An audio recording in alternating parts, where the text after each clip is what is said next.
Hey guys, welcome back to a brand new adventure. Today we're coming to you from Coplay, Pennsylvania. I'm joined by a not so familiar face lately.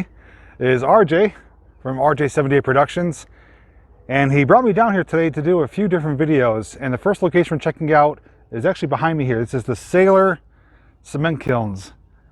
It's a really amazing site. These have been preserved since the 1800s, and we're going to do a brief walking around, get you some different views, perspectives of them. Also brought my drone, which you may or may not have seen some drone footage as the opener.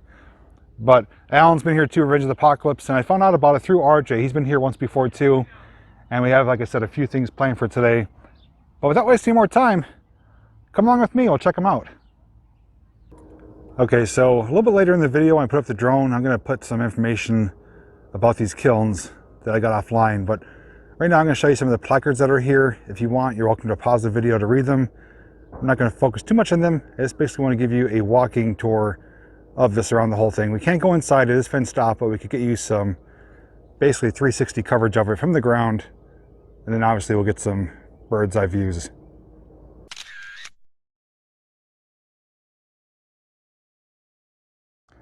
They're saying this is the birthplace of cement, dating back to the 1800s. But it is a really beautiful area though. It's more or less like a park here. There's walking paths, biking areas, and as we look through, I believe at one time this was open to the public to get inside and get a more up close personal tour, but they have since sealed it up for probably safety reasons. I'll actually zoom in and show you there. There is a door there that's open. Would be curious to get in there and see, but obviously, excuse me, can't do that today.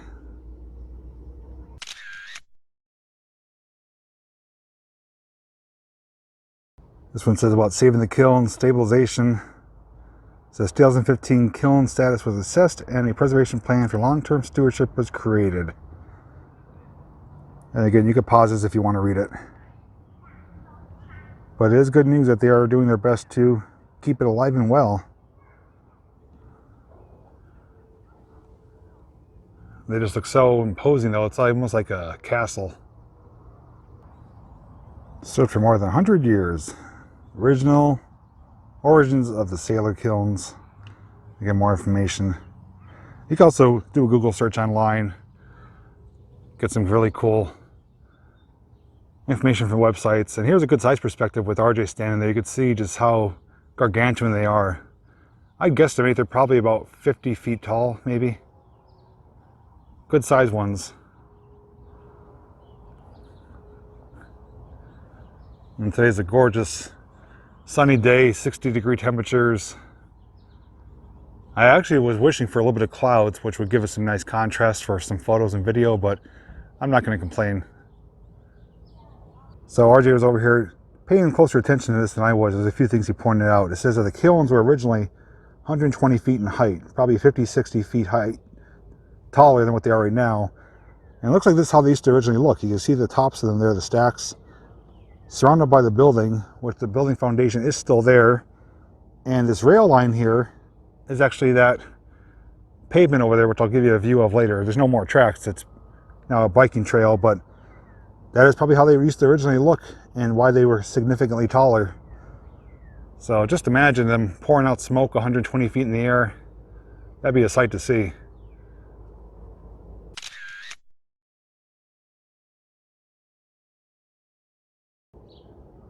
So these little seating areas I actually saw in Alan's video. He was here with his daughter, and he said they are nice little comfortable seats.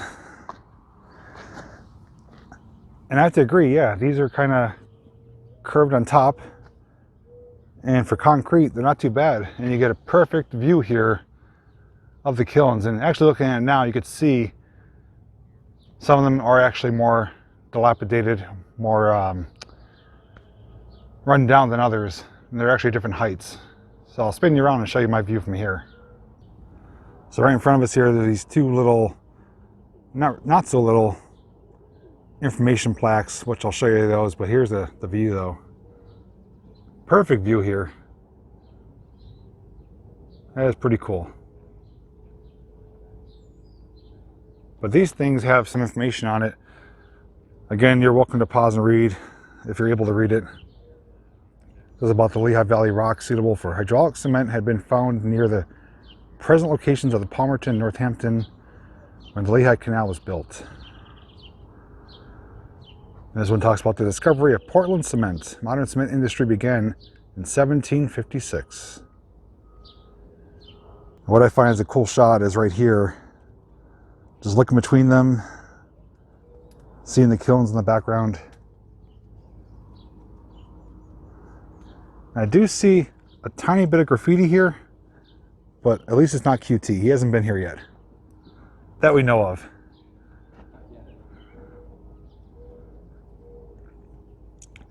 But I'm actually going to set you guys down. I'm going to walk up a little bit closer here and give you guys my perspective and a good sense of scale as to how big these are compared to me.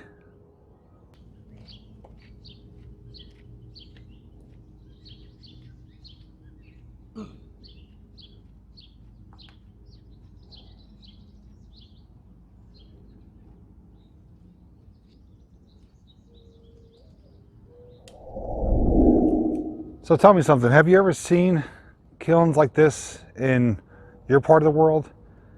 Were they operational? Were they a monument like this? The only thing I've seen close to this is in Scranton, which is the iron furnaces, where they used to do the metal work there. But those are completely different than this. This though is really imposing, really cool looking, and as we get up closer here, it has some cool little features and things I wish I could get in to see closer. But let's show you what I'm talking about here. So looking ahead, you can see that glass dome top there. It is broken.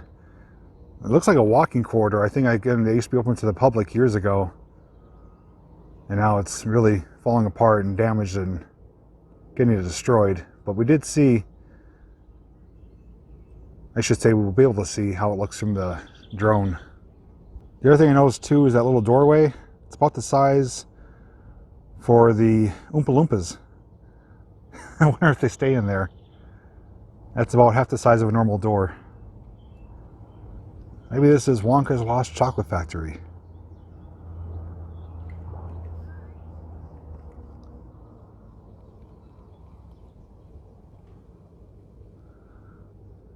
Wow, look at that shot.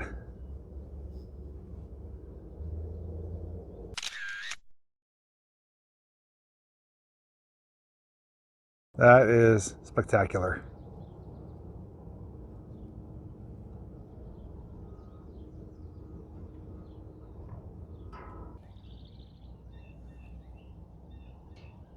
So right here, it's kind of hard to see until I zoom in. There is some significant damage on this one. And you can see the multitude of layers of brick. I'm gonna zoom in to show you. Right there you can see it's at least 4 or 5 bricks deep. Inside it has those fire bricks that you would see on some chimneys and smokestacks like that. But this one is the worst of them and the smallest of them. But just, you know, imagining 120 feet tall. And here is the doorway that is ever so tempting. This stuff makes me want to get in there even more so than usual, because it's like, what are they hiding in there? You know, it's like, I know it's for safety reasons, but it does get your mind going. And here I can zoom in to show you this one a little bit. You can see that one is open in the bottom, just some dirt and debris.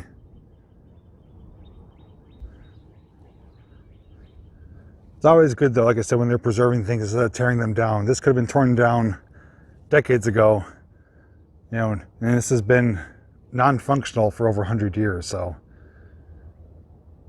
at least they had the wisdom to preserve it for future generations.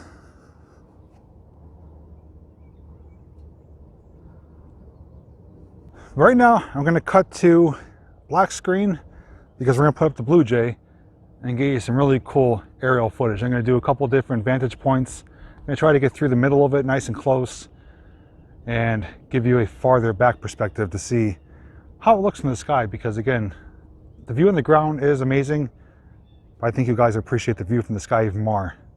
So let's cut to that right now and then we'll return.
Alright, so footage I think came out pretty good. I can't wait to see it on the big screen. Hopefully you guys enjoyed it. And now that we see how it looks in the sky, let's continue our way around it, check out the rest of it. And maybe do a little photo montage at the end. But let's keep moving, come on. So earlier in that one picture I showed you what the building used to look like here and the train tracks next to it. Believe it or not, we are standing on the train tracks. The former rail line came right here, and more proof of that is right here. Got a railroad sign, Ironton Rail Trail. So it is repurposed into a walking, biking trail now, but this was indeed a rail line back in the day. And it's cool to see the, let's see, Eagle Scout project from 2012, but it's good to see that they have some remembrance of it, showing you what used to exist.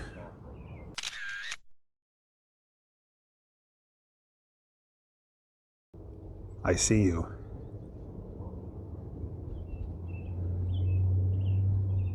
Birds and pigeons or whatever resides here has a nice peaceful home. No one's really going to bother them, except for when I flew the drone through. They started getting a little upset with me, but that was only temporary. Don't jump. Don't do it.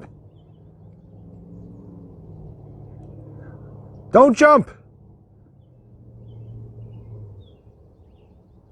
Don't do it. It's not worth it. I think the pigeon lost its home. He's walking back and forth with some nesting material. I was like, don't jump. Don't do it. Look at him. He's disoriented. He's like me. He's like, I don't know if I'm coming or going.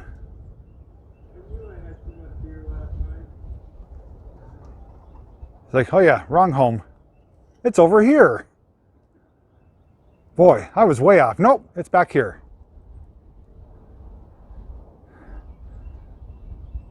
too much seltzer water last night. And I am shot. Having a conversation with a pigeon here. Here's looking at the backside of that doorway there, that little corridor thing. I don't think it was either. I wonder if somebody hopped the fence. Looks like there's a spray can down there too or something. Yep. It's been there a while. Yeah, it's rusted. And here's what we were telling before. This is a foundation of the building that used to be here that we saw in the picture right there. So this was all enclosed by a big structure. You know, like the tops that were sticking out like cones.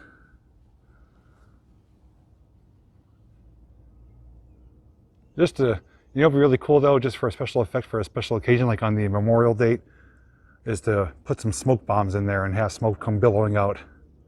That'd be a cool effect. So there's one final vantage point here up on the hillside here, getting one more view of it. We did walk around the whole thing. They are all very similar, different states of damaged portions of them, but for the most part they are all intact. And just looking at it here, it looks like this one may have been slightly rebuilt or something, and it's a different color brick. It looks a lot more intact, different rooftop on it as well. It looks like they did do some preservation work on that one.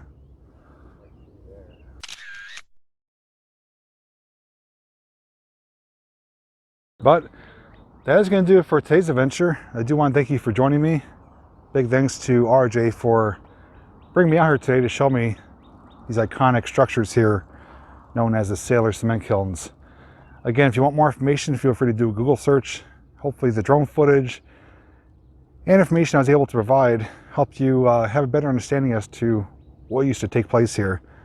I love finding stuff like this, and once I saw it in his video, I knew I had to come check it out for myself, and I am indeed here today to do that. So, like I said, there are more adventures with him planned today. You have to find those in the additional videos, which will come out at a later date. And if possible, I will link them up down below in the description. But anyways, guys, thank you for watching today. Don't forget to check out his link, which will be down below in the description. You can find his channel link and see the different types of videos he puts out as well. And lastly, don't forget you can always follow me on Facebook and check out my merchandise shop where you can get some Nature's Carpet t-shirts just like this one. All the information will be down below in the description. So have a good one, guys. Thanks for watching, and I'll see you in the next video. Hey guys, welcome back to a brand new video. Today's adventure brings us down to Coplay, Pennsylvania. Hey guys, welcome back to a brand new video. Coplay? Coplay, okay. Be very, very quiet. He's filming the kilns.